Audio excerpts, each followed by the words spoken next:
Oh, hey, Kyle, how's it going? Yo, what's good? What's up?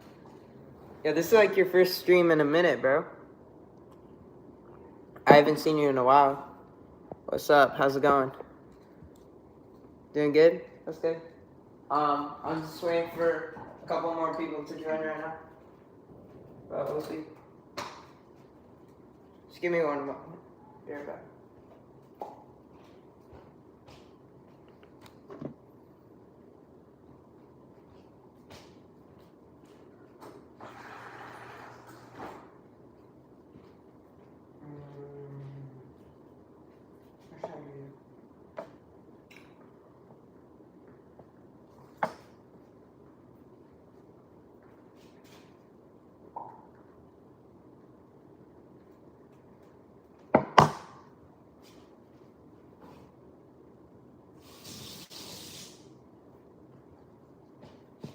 Oh my gosh.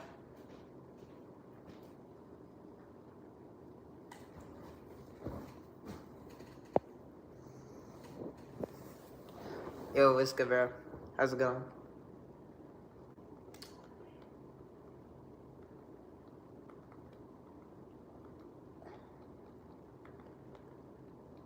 Not gonna lie, it's always like mad awkward until people come. But I apologize.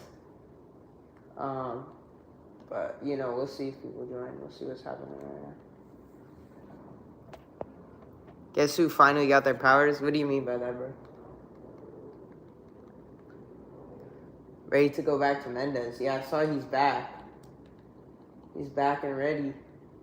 But this week was so chill. Not gonna lie. This was a chill ass week. It was pretty nice.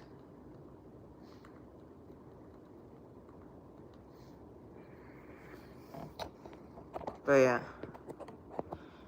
Bro, play some kickball? Yeah. Yeah, it's been a minute since we've gotten on that. It's been a whole week since we've done that kickball. Oh, fuck, that's loud. Holy.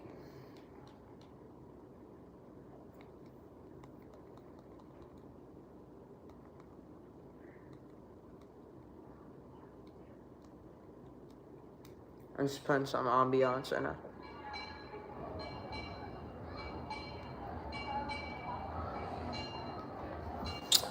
But yeah. Bro, I'm not ready, bro. How'd you do on the ACE exam? How'd you think you did? Oh, where is everybody? Not gonna lie. It's not gonna do squat. I'm trying to think. Who do you invite? You should invite some people, Kyle. You should invite some people. My opinion on Knott's Berry Farm. Is that what you mean? The theme park, Knott's Berry Farm? Yeah. That place looks really good. It's owned by Six Flags now.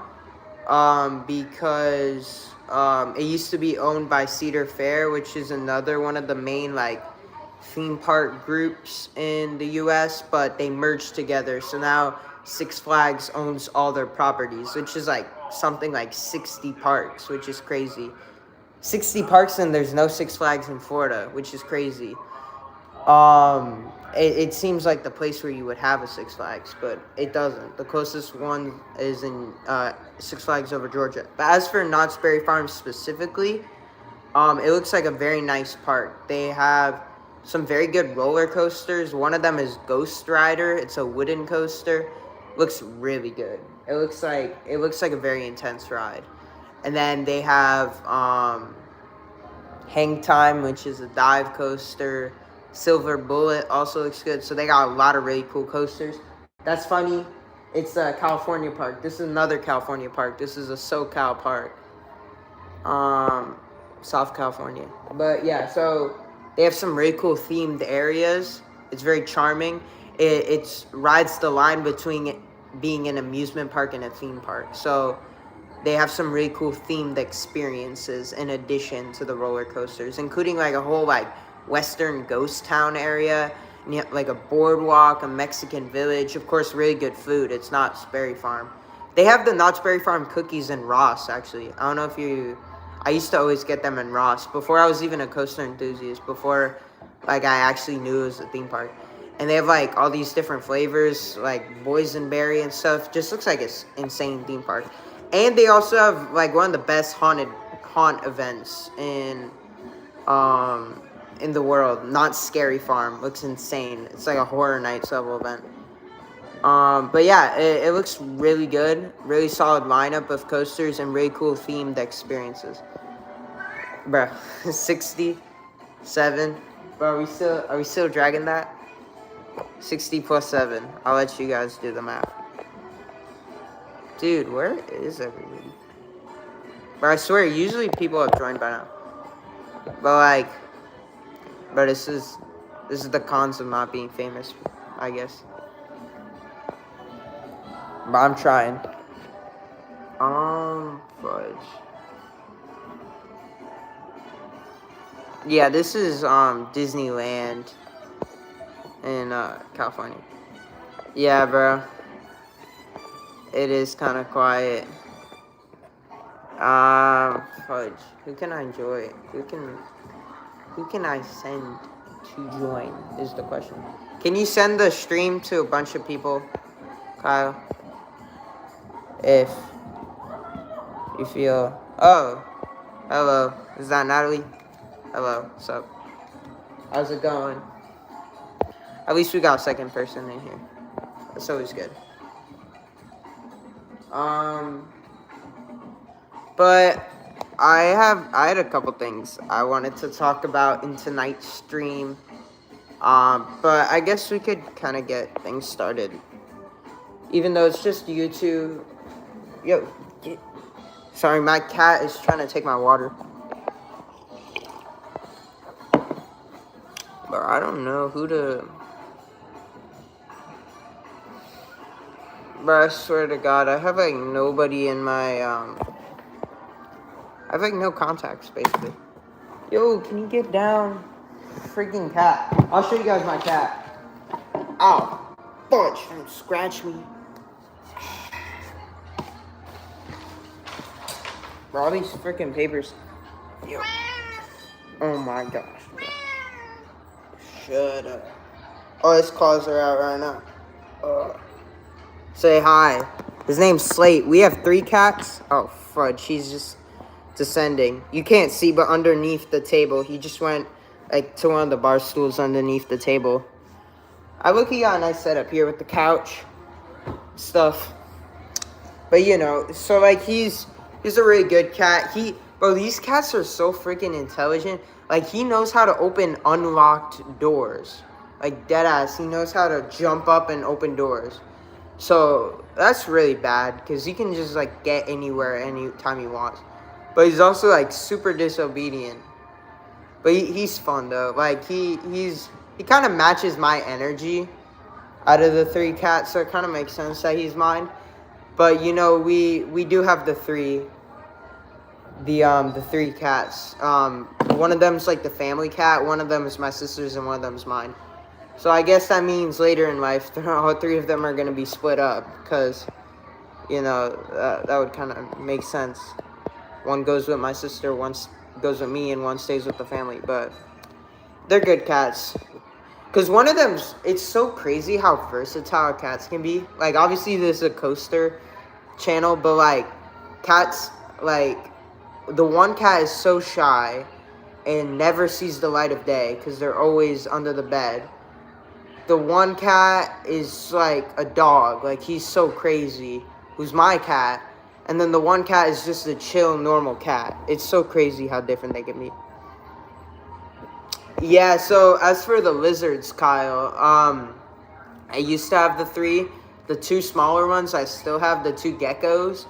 The crested gecko and the leopard gecko. And then we had the bearded dragon, but the bearded dragon passed away in November, I believe. Unfortunately, Sandy. He was a big boy. He was part of our home for a while, and we loved him in life. He's actually buried in our yard, so it's really sad. We had a lot of great memories with him, and it sucks, but he lived a good life, I would say. He lived a fairly long life for them. But the problem is he was showing some concerning signs throughout his last months of his lifespan. So it's sad, but it's part of life, so it happens. But yes, I still got the other two, and they're doing great. Hello, Emily. How's it going?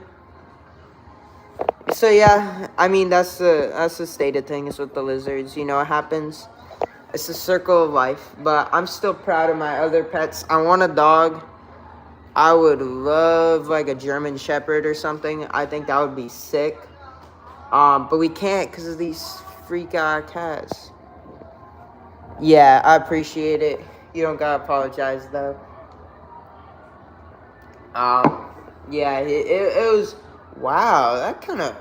Are we sure that was November? Or am I sure that was November? That went by mad quick. No, it couldn't have been November. I don't know why I said November. Wait, was it though? I don't know why. I felt like I pulled that out of my ass, but I don't know. But I appreciate it though. But you know, these things happen, and it's nothing crazy. Okay, so that right there, is right there. That's the Disneyland castle, actually. So we got the ambiance in the background. My original plan for the live stream was to like have different theme parks going in the background in the ambiance and talk about the themed areas and the rides as we go through them. We may continue with that later if I run out of things to talk about. We may advance forward with that idea. But for now, this just goes to show how small the Disneyland castle is compared to the Magic Kingdom castle. But hey, like basically everything else about Disneyland is so much better than Magic Kingdom. So, I mean, if their castle's a little smaller, but in return they have a much better park, California is where it's at in that case. Like, I would much prefer that. But it's funny how Magic Kingdom was just designed to be, at times, a bigger, scaled-up version of Disneyland with more capacity. But Disneyland ends up salvages the more classic attractions and doesn't get rid of, like, their history. They both got rid of Splash Mountain, though, for Tiana's. Tokyo Disneyland still has Splash Mountain. I'm envious of them. But Tiana's is cool. Dance? Why do you want me to dance? Why do you want me to dance, Kyle? Hey, Lardass, how's it going? Here's your extra nuggets you ordered, Lardass. Alright, so this right here is a cool little, dark ride. This is Peter Pan's Flight. It gets super long lines at Magic Kingdom. Because, you know, with Disneyland and Magic Kingdom, they're both castle parks. The castle parks have... Well, they are slightly different, and Disneyland Paris is the best. Disneyland California is the best castle park. Second is Paris.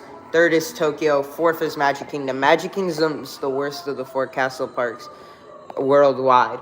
But they all maintain kind of the same, a lot of the same rides because they're sister parks. So a lot of the same, like how at Busch Gardens, between Tampa and Williamsburg, a lot of their additions are mirrored.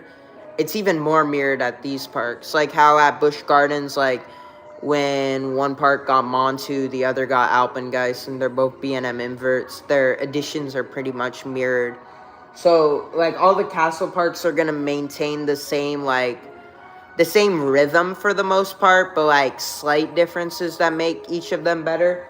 But I'll tell you, Disneyland is where it's at. I'm so excited to go there one day. They look so much better than Magic Kingdom. Namely because they haven't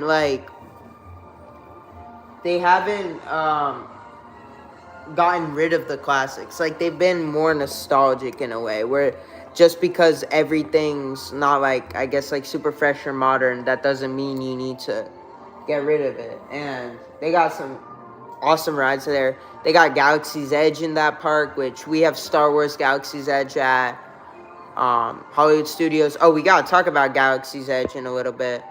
There's some news going on there, which is the Star Wars land. But they got Galaxy's Edge in Disneyland. They got New Orleans Square, which we don't. They got even better themed areas. They got Indiana Jones. They got all the classic dark rides that, like Mr. Toad's, that they've gotten rid of at Magic Kingdom. They've still kept all the rides that we've lost at Magic Kingdom. So Disneyland's better. And Disneyland in general looks like a top 10, like, most immersive park of all time. I'll go over some of my most anticipated theme parks worldwide in this video, but Disneyland's definitely one of them. Oh, gotta love the ads. But, you know, they still have all their classics.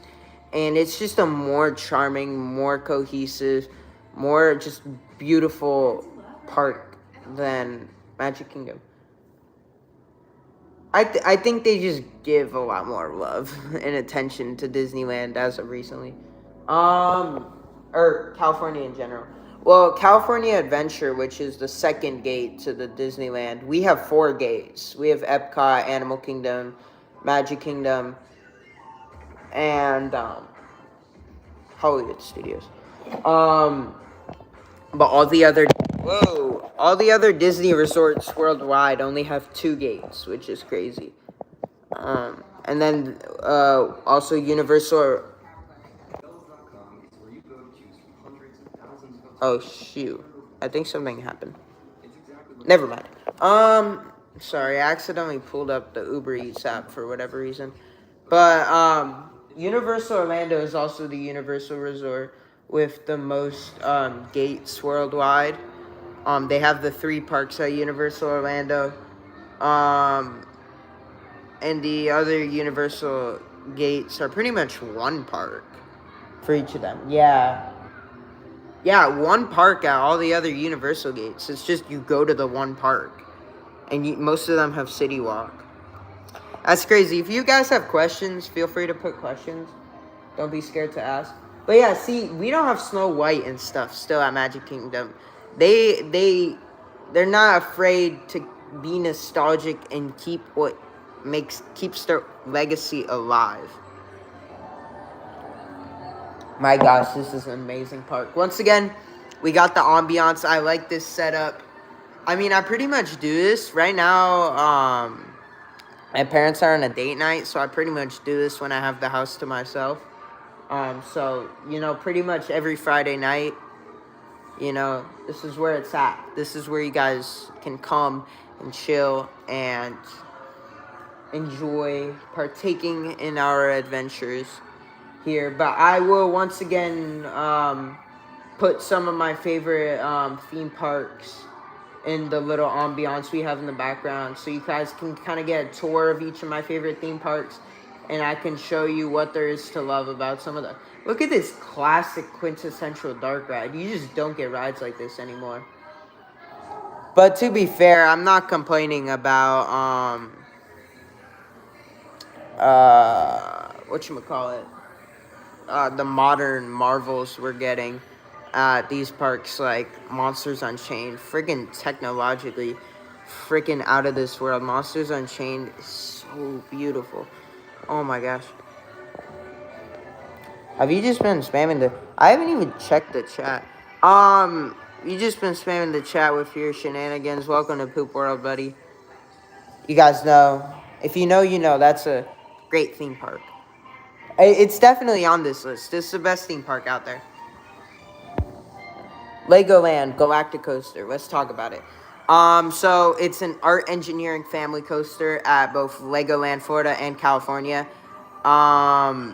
It looks cool. I talked about this in Coaster Credit Podcast episode 1 in the news update, because generally I plan to, as far as the news updates are concerned, I plan to only speak about theme parks within our specific radius,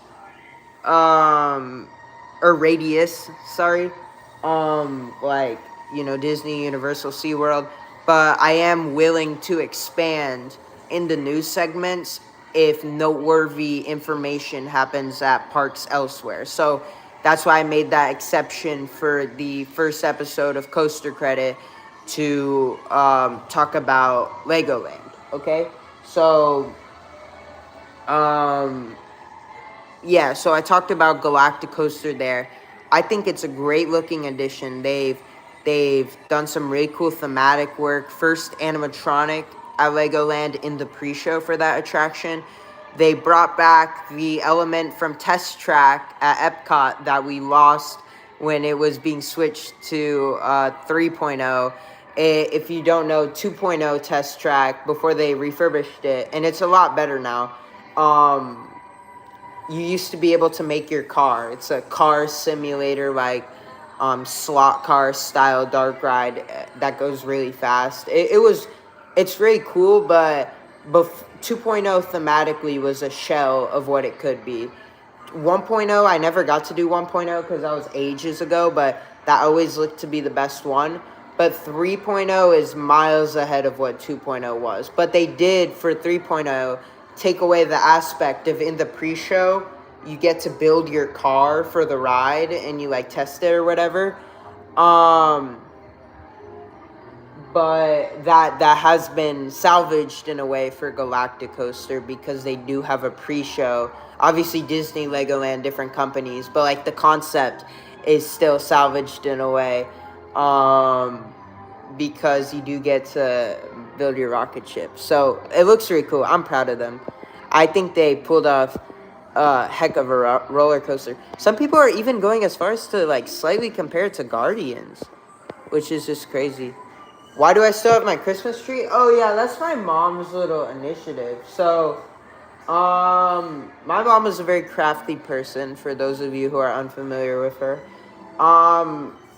While I blame part of it on, like, maybe laziness to an extent, like, oh, might as well just keep the Christmas tree up, but do a little, like, thematic thing so we could kind of have it.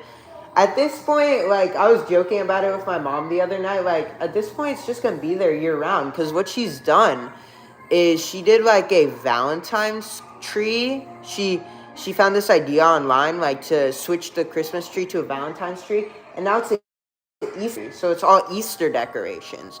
So, like, at this point, we low-key kind of have a year-round Christmas tree. And, like, it hasn't, like, when you have it in your house for 1 month during the season of Christmas, you don't get so used to it that it feels empty without it. I've gotten so used to this freaking thing that I don't even bat an eye. And low-key, like, my house would feel so weird without this thing. At this point, it's just like a year-round, like, stupid little thing. So yeah, I just want to be festive year-round, yeah, I guess. But yeah, I don't know what dark ride this is. This is a very weird one. This isn't Mr. Toad's Wild Ride. This is what I'm saying, at Disneyland, they still got it. They still got those old friggin'... But yeah...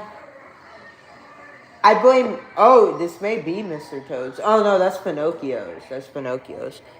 Pinocchio's Daring Journey. But, yeah, I blame part of it on, like, we're all kind of lazy. But I'm just kidding.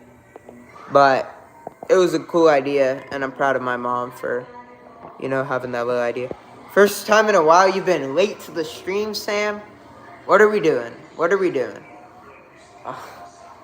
Yeah, welcome to the stream, Sam. We're talking about Galactic Coaster. We were, yeah. I'm sorry, I just dozed off for a second.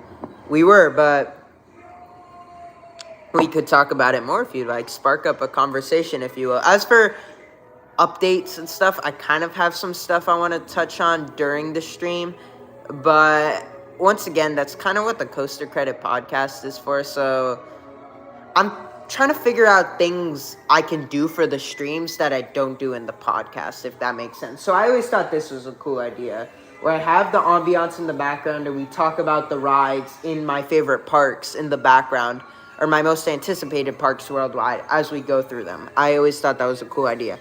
But yeah, just spark up a conversation. Let's get this going. Let's talk about some cool stuff. But yeah, I have some potential news I want to talk about here in Orlando, but we'll see if we get to it. Nonetheless, either way, it will be talked about in the podcast. So Either way, you'll be able to get your news fill, whether it's here or there or anywhere. But yeah, so let's get some discussions going, guys. Good job, Sam. California or Florida, coaster-wise? Ignoring theming, okay. Because thematically, Disneyland's where it's at right now. Not gonna lie. But as of coasters, that depends. Are you saying because thematic, or like not even just thematically, but like in general, the 4 Disney gates in Orlando, or I'll call them parks, but they're also referred to as gates. The 4 parks in Orlando combined together, not even just in coasters, but thematically and everything, are way more strong than the 2 parks in Disneyland by default. I mean, all 4 of our Orlando parks, I would say, are really, really good. They each have some flaws. Animal Kingdom, its lack of rides and quantity and stuff like that. They all have their flaws, but I think as far as coasters go and theming and everything, I think oh, you're saying not Disney. I'm sorry. Okay, cuz I was thinking like I was going to say that the 4 Walt Disney World parks in comparison to the 2 California Disney parks, the 4 are way stronger in terms of coasters. But if you were pitting up like Magic Kingdom versus Disneyland, Disneyland's the better park. But you're talking about California in general. I think Florida. I'm not even like biased. It's just objectively, oh, this is the Little Mine Train. They still have freaking classics like this at Disneyland, bro. Disneyland is so awesome. Look, the Matterhorn. Oh my gosh, Disneyland looks beautiful. But whatchamacallit? Yeah, Florida, because I mean, the amount of investment we've got from all this, like, I know California has some great stuff. Knott's, Berry Farm, Disneyland, Magic Mountain carries. Oh, dude, Magic Mountain carries so much for coasters.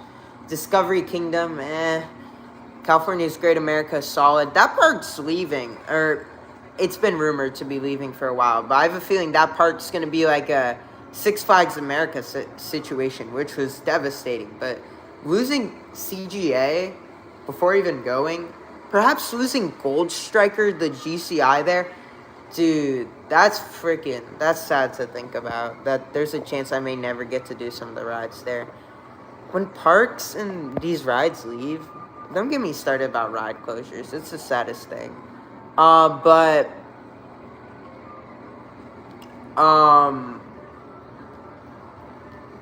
yeah, I think Florida. Like bro, Stardust, Velocicoaster, Iron Gwazi, Mako, Guardians, Hagrid's. Dude, Florida's crazy.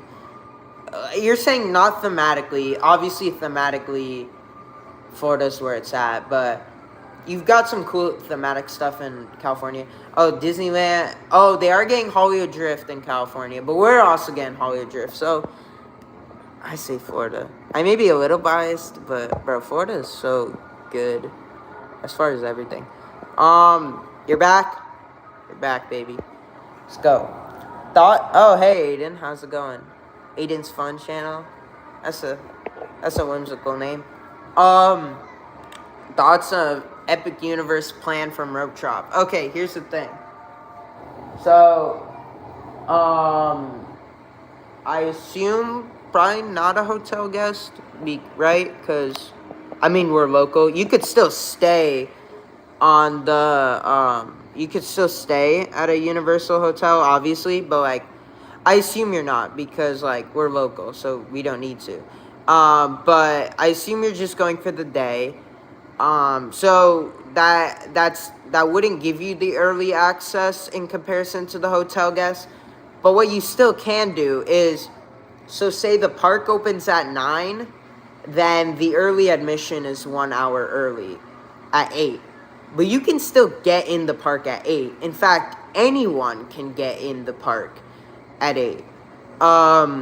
the problem is you just can't do any rides during that hour. But what you can do is you can start lining up for a ride that doesn't open for early entry. So there are select rides that open for early entry. It's a bit weird because what you have is Epic Universe, as amazing as it is, as amazing as it is, suffers from technical flaws, okay?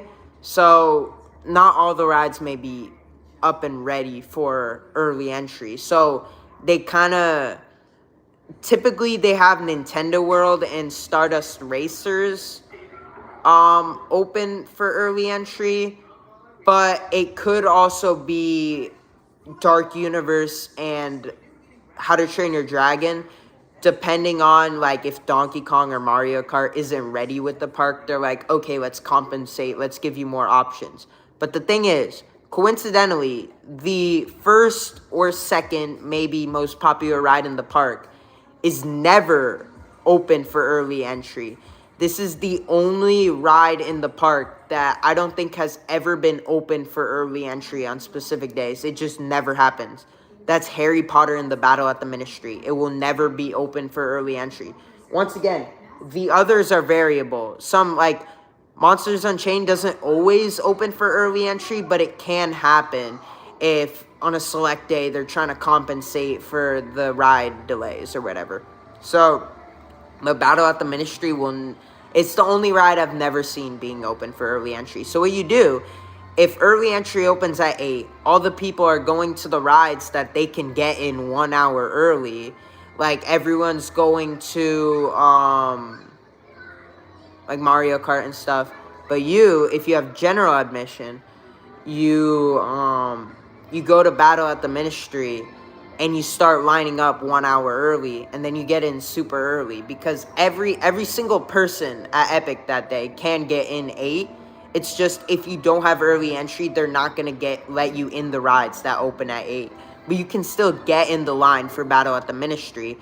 And if you get, even in the park on a normal day, maybe 30, 45 minutes before park opening, or before early entry opening, so say 7:15 maybe, you get there, and you start queuing up to enter the park for the 8 o'clock early entry opening, and then you get in with the early entry people. But instead of going to one of the early entry rides, because you obviously can't, you go to Battle at the Ministry, and then you get in, and obviously you're gonna have to wait that hour because it opens at 9. So you're gonna wait in the line for that hour, but right when it opens at 9, you're gonna be in like 15 minutes. It's goated, because then it's 9:15, you get out, the park's been open for 15 minutes, you've already done the most popular ride. Or second, I blame Donkey Kong's lines on capacity. I genuinely think Donkey Kong has that novelty. It's like, wow, it's a minecart, it's Donkey Kong, so everyone wants to go there. Mario Kart's also a very novelty attraction, so like it makes sense why they're so popular. But I genuinely think Battle at the Ministry is more popular because it gets similar lines to Donkey Kong, but it's a more high capacity attraction. I think Donkey Kong's lines are just due to capacity, which sucks, because if it's not due to popularity, but it's due to capacity, that means your line is going to move at a snail's pace. It's not a lot of people in a long line. It's like, it's not a lot of people in a fast-moving line. It's a lot of people in a slow-moving line. Think that. So, yeah, Donkey Kong has its issues there. But go to Battle at the Ministry first. So you get out at 9:15. Then let me read some comments, but I'll tell you what to do after you get off Battle at the Ministry. The videos on the fun channel are very whimsical. They look very whimsical. Does Epic Universe have Poop World and Lard World? You better believe it. Best parts of the park. Should you skip Donkey Kong? That's the thing, because there are a lot of people who don't like it. I actually like it a lot, despite the fact that it has so many issues with capacity and all this. I honestly think it's a very good ride.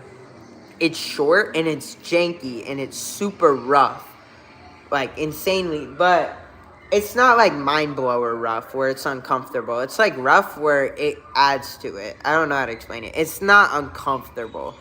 It was almost like Rip Ride Rocket had a rattle, but that was never uncomfortable. I think it's great. I think thematically the queue line is mid, but the actual ride I think is really good despite how short it is. Because I think just the jankiness adds to the fun. The track jumping gimmick is very fun. And the entire Donkey Kong area is so beautiful. Even if you're not going to ride the ride, just go in the area. Look at the temple. Look at the foliage. It's one of the most beautiful theme park areas. Everything at Epic is just scale times 10. So thematically, you're going to be blown away by this place. The Donkey Kong Country area is beautiful. Go in, get the Donkey Kong mug treat with like the banana sundae. Go in, enjoy the land, enjoy the food. Epic Universe has beautiful food. If you don't get to it, it's not the end of the world, but it is probably the second or third best coaster in the park. So take with it what you will. I just think it's thematically very fun, and I think the jankiness adds to the ride. It's not like an Intamin or an RMC, like, where you want it to be like super smooth, like Velocicoaster or something. It's kind of, it adds to the fun, like how you want a wooden coaster to be. You don't want a wooden coaster to be insanely rough, like Mind Blower, but you want it to have a little bit more bite to it, than you would a normal steel coaster, because that's part of the fun and raw nature of a wooden coaster. It's kind of like that. Donkey Kong, I think, in my opinion, would be a lot less fun without the roughness. But here's the thing. Everyone's saying, like, oh, it's probably supposed to be rough on purpose because it's a minecart, so it's theming. That's wrong. I think that's stupid. I think everyone's just saying that because that's what they want to believe, but it's not really. I think Universal, being as smart as they are, has been, like, kind of pursed their lips about that and been like, oh, yeah, everyone believes this. Like, let's just kind of go with that. Like, it's rough because it's a minecart. It's not rough because it's a minecart. It's rough because it's a flawed design. Similarly to how wing coasters are rougher than normal, like, sit-down coasters, the wings are farther away from the center of the track, so any little jolt on the track is going to be exponential by the time it reaches the end of the wing. It's a very similar story with the cantilever ride system, I think. Or no, the boom coaster. I forgot what it's called. But it's the novelty coaster that Universal built this ride. This is an in-house ride. It's not built by a third-party manufacturer like Intamin. Universal built Donkey Kong. And they built this unique prototype track system where the track's down here. It attaches from the side to the minecart, and you have a fake track, so at points it could look like you're jumping the track. It's so far, it's the same thing with the wing coaster. Any little jolt, by the time it reaches up here, it's going to be exponential. So it's not theming. It's rough because of a flaw. That doesn't mean I don't like it. I like the flaw. I appreciate the flaw. Flaws in theme parks, it depends on how the flaw is, because at times they almost add to it in a way. Difficult situations allow theme parks to be creative, and limitations ultimately come with more creative products in the end, because they have to work around obstacles. Think all the lands at Fantasialand. Everything's super tight, but it's one of the most immersive parks in the world because they cram so much detail into little spaces. So I think the flaw added so much to Donkey Kong and its theming and its enjoyment, but wasn't necessarily intentional. That I don't think. But it's interesting. But I've missed a lot of questions. Sorry, guys. I talk a lot. You thought it was mid? And that's fair. Tell me more about that. Tell me more about that. Why didn't you tell me more about that? You waited 2.5 hours for it. Yeah. I can see why you think it was mid. If it's like 70 seconds. And there's a lot of short rides at Epic. Kind of. Monsters Unchained's really long. Battle at the Ministry is really long. Stardust is really long. Wing Gliders, Hiccups is pretty long. Yoshi, despite what people want to tell you, is one of the longest rides in the park. Oh, Mario Kart is insanely long. Especially because they have like 40-something ride vehicles on the track. Those things stack a lot. And sometimes you'll stack the vehicles, like if there's a delay in the station, will stack through the scenes of the ride. And it's not like a roller coaster where you just stop on the block break. No, it's a dark ride. You're stopped in a thematic scene. So it's kind of awkward when you just like sit there. But yeah, the vehicles like have stacked all the way midway through the ride. And the extended spiel sequence is always so corny. The extended spiel when you get block checked on Guardians and Rise of the Resistance are so corny because they add extended dialogue to it, like kind of adding to the theming, like, oh yeah, you stopped, like, and it's so corny, I swear.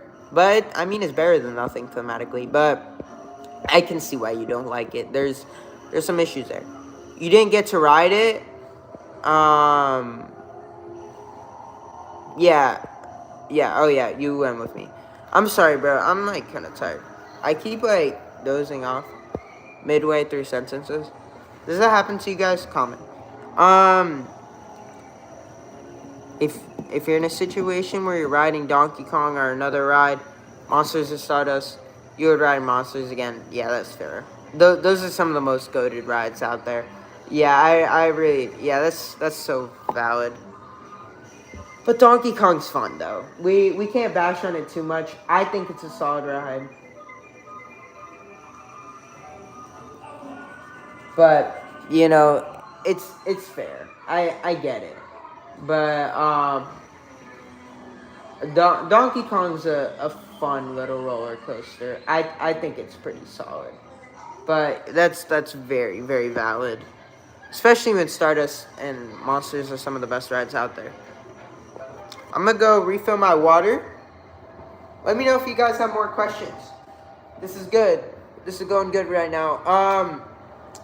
I reckon I'll go over some news updates. There's some stuff going on at Universal that I think we should talk about now. So, yeah.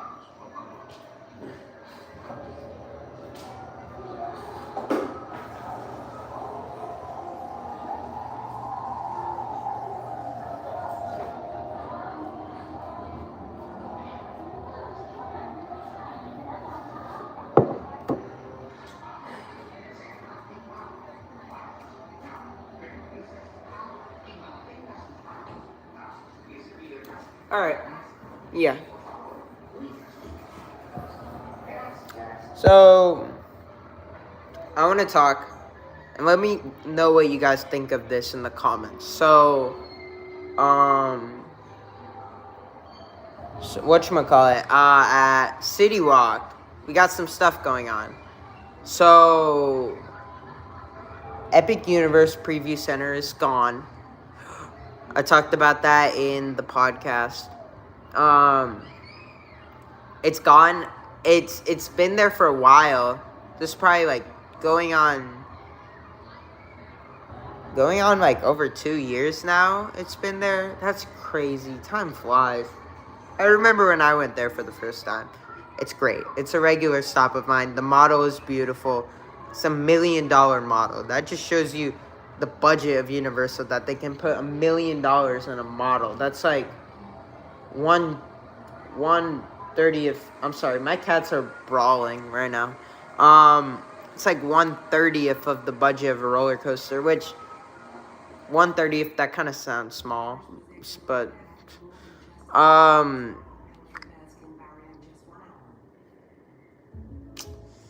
yeah. So Preview Center is gone. It's now a Universal Legacy store, actually, which looks cool. Looks like they got some cool stuff in there. Not what I expected. I've seen it online. I'll go over it. Actually going to the parks tomorrow. Some of my boys. You know who you are, Sam, if you're still here. But yeah. So I'll check it out. I'll do a little TikTok or whatever at the inside of the Legacy store. It's not what I expected. I expected it to be like more like the legacy of Universal attractions. No, it's more the legacy of Universal films. So, you have all the classic Universal stuff in there: Jaws, Back to the Future, E.T., um, Universal Monsters, all their legacy stuff. I mean, it's the legacy store, so it makes sense. But, like, that's cool. Like, you're going in a whale, stuff like that, so it's really thematically cool. But whatchamacallit, I expected it to be more like they had in that spot years back, like, it was more like a Universal Orlando legacy store as opposed to a Universal Films legacy store. People say, oh, Universal is a company, but it's like Disney. Like, it's very different. Like, the people who make Disney Plus are so different than the people who work at the Disney parks. Like, it's to the point where it's almost two different companies. Like, it's Walt Disney World, and then it's like the Disney Film Company or whatever. It's more airing on the side of Universal Orlando Films legacy, which is very cool. But I expected it to be like how it was a couple years before the preview center was there, more like Universal Orlando Attractions legacy, because they had some cool stuff. Like, they had like a model of the Hulk train that you could purchase. They had some of the seats from Hagrid's motorbike. They had a model of Gringotts Bank as it is in the theme park land. So, a lot of cool stuff. That's what I expected it to be like. But it's cool. They have some very cool looking artwork and photo ops in the...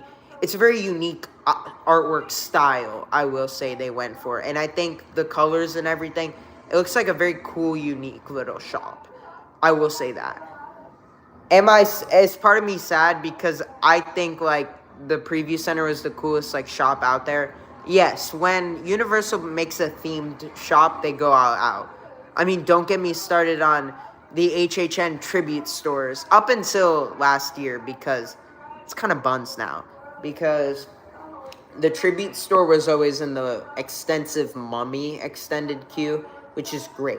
It's a themed walkthrough in HHN, like, creepy tribute store. It always has, like, a central theme every year. It's awesome. It's one of the highlights of Horror Nights, beside the houses, the scare zones, the rides, the shows, the food, all that.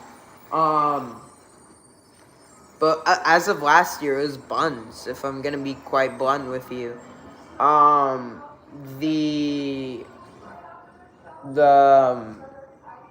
The new location temporarily during the Fast and Furious Hollywood Drift construction, because they couldn't use the Mummy extended queue because of it, was the Mummy Arcade, which is terrible because it's so small. Before, it was like a walkthrough.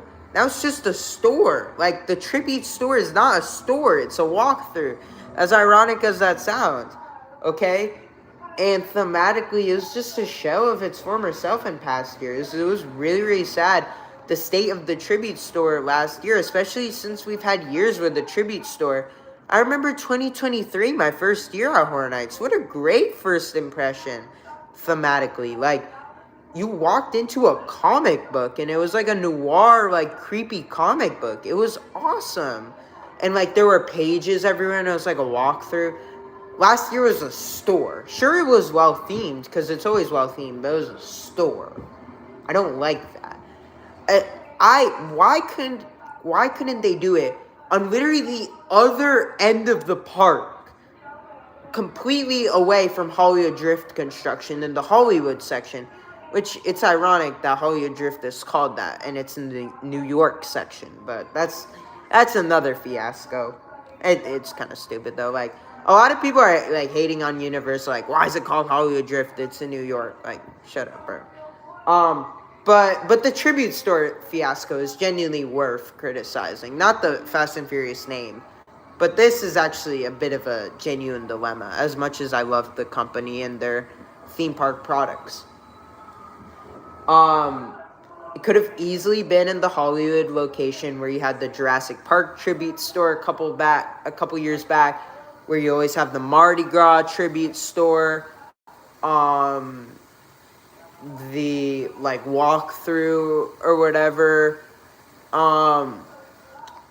Yeah, those are always super well themed. It could have just been in the Hollywood plot, which is a separate. It's so far away from the Hollywood Drift construction. It's not even funny. Why couldn't they have put it there? And they had to put it in this stupid Mummy arcade. At this point, that arcade's probably never even coming back. Like, if we're being honest, it's just a store location. You know what that is? That's probably their excuse of like, oh, we're just gonna secretly like get rid of it. I don't blame them though. No one goes in those arcades. The Kingpin arcade, I think, is a little more popular at Islands by Dr. Doom. But yeah. Oh my gosh, like, why not just put it in the Hollywood area? So trash. R.I.P. tribute store. Absolutely. Sell you the model instead of putting it at the Lakeland Antique Store. Oh my gosh, that's hilarious. A lot of this stuff, when rides close, goes there. I know a lot of Rocket stuff went there.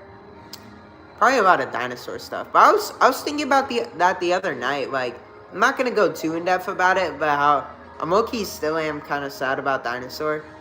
It's just the dark ride was such a big part of my childhood, and it being actually gone kind of hit me where it hurts, you know. But you know, things happen. But as for the tribute store, bro, just put it in Hollywood. Oh my gosh, that's such an easy fix for no reason. New York Drift would be a lame name. Manhattan Drift. Manhattan Drift. That's the way to go. Or people are saying Orlando Drift. Thematically, like, it's not in the New York area, but it's Universal Orlando. So, like, it kind of would have made sense. New York Drift would have been terrible. Well, actually, would New York Drift really have been that bad? Oh, Fast and Furious New York Drift. I guess that's kind of bad. Oh, Big Apple Drift. Manhattan Drift. Drift through Times Square. So there's a rumor that this kind of like is a little separate, and I guess I'll talk about this in the news segment of Coaster Credit Podcast, because while is that my dad? I'm just kidding. A guy in the video. Dude, is that one of the dudes from East Coasters? Is that Joe? Or not Joe, the other guy. Or no, yeah, Joe. Yeah. Bro, I love East Coasters. They're hilarious. Funny channel. But as a, what was I talking about? The Fast and Furious Supercharged Dark Ride. We all, you know, hate to love it, love to hate it, you know, that kind of thing. We all know, yada yada.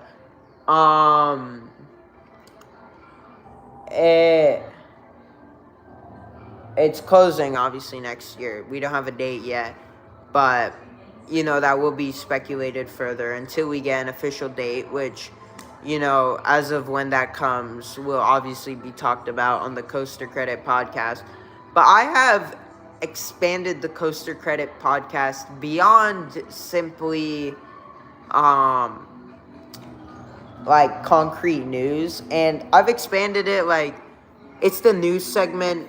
Speculation, I get it, but speculation generates good discussion. So if you have a problem with it, I frankly don't care. Just kidding.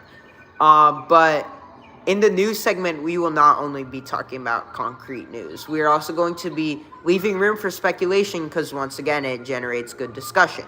So as of Fast and Furious, we will talk about this in the podcast, so because that's why I brought up the fact that we will speak about speculation and not only concrete news, is that there is rumors going around, speculation, for the replacement of the Fast and Furious Supercharged Dark Ride, because it makes sense to get rid, if you're getting rid of the Dark Ride and you're building the Fast and Furious coaster, you don't want two Fast and Furious rides.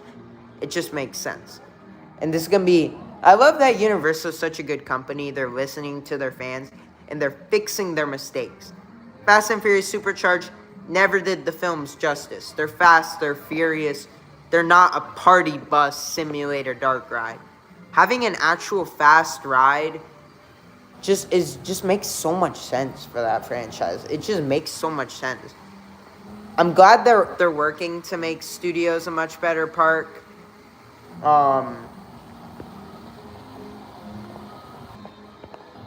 Sorry. Alright, we good? I think my thing froze for a second. Sorry. I was texting my dad. Oh, that's their Mickey Minis. Their Mickey and Minis there has a sick queue. But they literally have, like, Toontown there. It's so much better than friggin' Magic Kingdom. Oh my gosh. But where was I?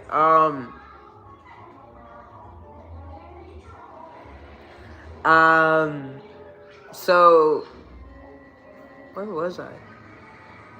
Hollywood Drift's gone. It makes sense that they're fixing their mistakes. Yeah, that. So with the removal of a dark ride comes speculation of what replaces it. I thought it would have been cool if you did Ghostbusters. Here's the thing. The 3 IPs that have been thrown around as of lately, that in my opinion needed to make an entrance to the park one way or another, whether that be a coaster, a dark ride, both, were Fast and Furious, a new Fast and Furious ride, Ghostbusters, and Back to the Future. Obviously, you have the rocket plot, you're getting the new coaster, Fast and Furious, that tackles one of them. The rumor originally was Ghostbusters was going to be the coaster. I say, why waste the coaster on Ghostbusters when Fast and Furious and Back to the Future both make so much more sense for a coaster. I mean, Back to the Future, you have it, DeLorean, 88 miles an hour, it's perfect. Fast and Furious, I don't have to explain why that makes a good coaster. Ghostbusters just didn't work. The reason everybody thought it was going to be an Ecto 1 Ghostbusters coaster is because on the work walls that now say Hollywood Drift to the left of Revenge of the Mummy, in between Mummy and Fallon, there was theming that kind of hinted at Ghostbusters on the work walls. But now we know that that's coming in the form of a separate thing. Like, I guess in the firehouse, the Ghostbusters firehouse that Rip Rod Rocket did the helix through, I guess what that was hinting at is that the Ghostbusters meet and greet is coming back to the firehouse, and then they're opening up that back plaza, and Hollywood Drift station and maintenance building's gonna be back there instead of shoehorned in the music plaza where Rocket Station was. It's on the other end. So you have the new meet and greet, or the old meet and greet returning for Ghostbusters, and then you have that new plaza for the queue and station of Hollywood Drift. So it's essentially 2 attractions in one in a way. I think it would be cool if you already have that hole through the firehouse. Pay homage to Rocket, bring back a helix or maneuver through the firehouse.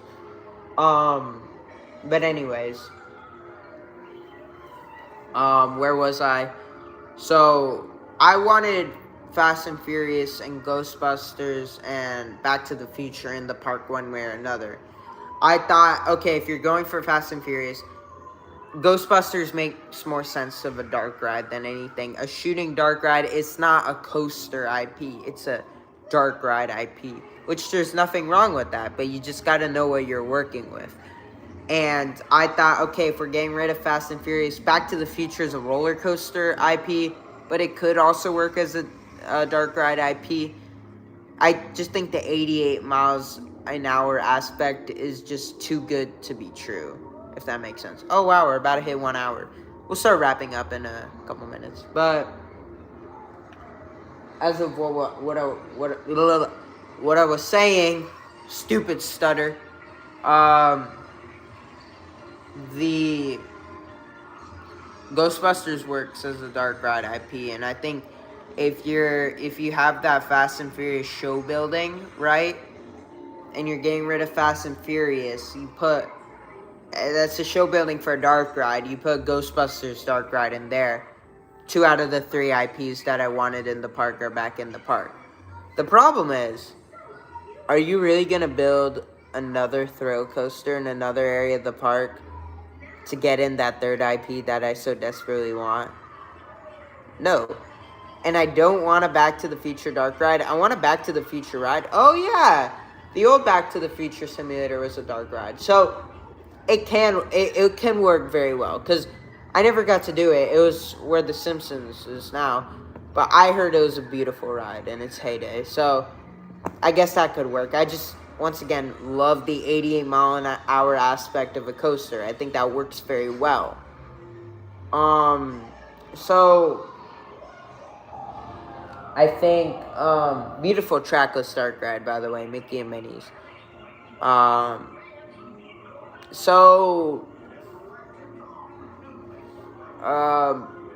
guess, because the rumor is right now that San Francisco is going to become Hill Valley, and that Supercharged is going to become a reincarnation of a Back to the Future dark ride. But I don't know, because I wanted the Back to the Future coaster and a Ghostbusters dark ride, but I can't have all 3 ways, I guess. So Hill Valley replacing Supercharged is a great idea. It's a great idea. It's not what I would have done. You guys know what I would have done. I just told you. But I think this is all, even if it's not technically specifically what I would have done, it can never be exactly what I would have done. That's just the reality of it. Speculation will never be exact, and you'll never get exactly what you want. But Universal is doing a damn good job of giving us near that. So I commend them. I would have liked if the Supercharged was replaced by Ghostbusters, so that a little bit down the line, Back to the Future is still super relevant now, as are a lot of other, 80s, 90s films, legacy, like Jaws is still like a big cultural phenomenon. Down the line, it will survive. It's like Michael Jackson. Like, he's getting a movie. He's still the king of pop. Certain things just don't die. And I don't see Back to the Future dying anytime soon. Especially with the amount of glazing it gets from Universal and their parades and their merchandise. Despite the fact that it doesn't have its own ride. But, that's the thing. We may be getting that ride. So, I would have liked... hold off that show building for Ghostbusters. You need a good dark ride, a good fresh dark ride in the park, which is good. And then hold off for a couple of years. Universal Studios would have gotten 2 investments by then. And while 2 investments by no means, as good as they are, can't salvage a park, it's a step in the right direction. And I know Universal isn't going to be constantly pouring investments, because by then it's time for you to start pouring investments to Islands. As amazing as Islands is, it's been 5 years since we've gone Velocicoaster. That's crazy to me right now. 2026, 5 years of Velocicoaster, and that was their last edition. Islands is kind of overdue now. But they've gotten a lot of additions before Velocicoaster, like Hagrid, so they've beefed up that park a lot. Beef up Studios a little. If you're willing to put Hagrid's and Velocicoaster already at your flagship park, then beef up Studios with 2 rides. I think it's only fair. As much as I would love to put like 4 rides in a row at Studios, you got to be realistic. By then, it would have been like 8 years since an addition at Islands. So put in something else at Islands for the sake of... oh, they're already putting stuff at Islands. Legend of Zelda, that would have opened by then. You can have projects going on at once. I think it needs to happen to an extent, or your parks will never be satisfied if you have multiple parks, and each of them has such a big window of investment time, because you got to please all the different parks, you know what I'm saying? Projects need to coincide to an extent, and I think Universal Disney, as slow as Disney is with their construction, they all do a good job of coinciding that to an extent and juggling that, if you will. Breaking news, guys. Having a theme park is hard, you know? Shout out to that one person who's still in here. That would look be embarrassing if that's like a glitch and like there's like really not a person in here and I'm just talking to myself. But it says one person. Comment if you're still here. But yeah, that's probably about time to wrap things up. But we'll tie it with a bow. Hollywood Drift is awesome, and I know the new Back to the Future is awesome. Let's get more legacy stuff back in the parks. I guess I would have liked to do. Oh my gosh, I would have liked to get a Ghostbusters Dark Ride and a Back to the Future coaster in addition to Hollywood Drift, but you know I'm a little spoiled. It is what it is. It's you. Aw, look at you supporting your friend. Appreciate that. Good job, buddy. I mean, I'm sure you got stuff to do. I don't want to hold you here for too long. I think a second person joined, but I don't know.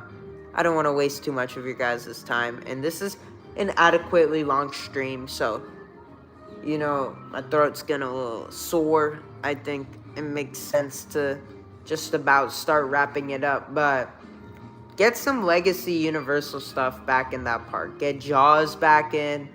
I mean, I'm not stupid. Like, I'm not a stupid person. Like, as sad as it is to lose Jaws at Studios, I mean, you still do have it at Universal Japan, but that's a whole different thing. As sad as it is to lose Jaws and for me to never get to do that classic attraction, Diagon Alley is obviously much better as a replacement. Like, Jaws, once again, looked great, but, like, come on, let's be realistic here.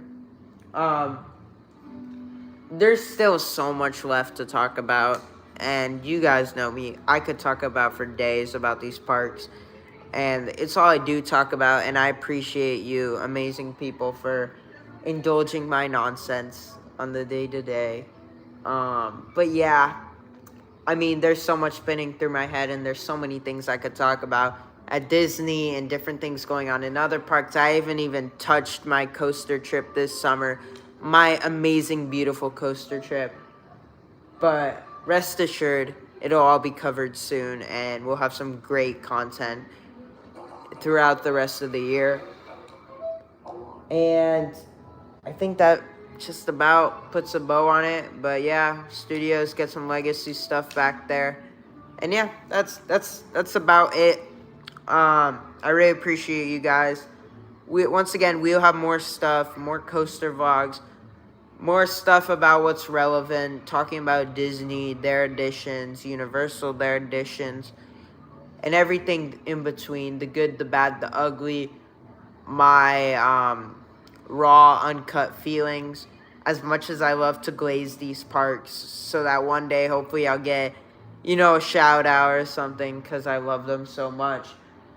You know, as a park's biggest fan, you're also the park's biggest hater.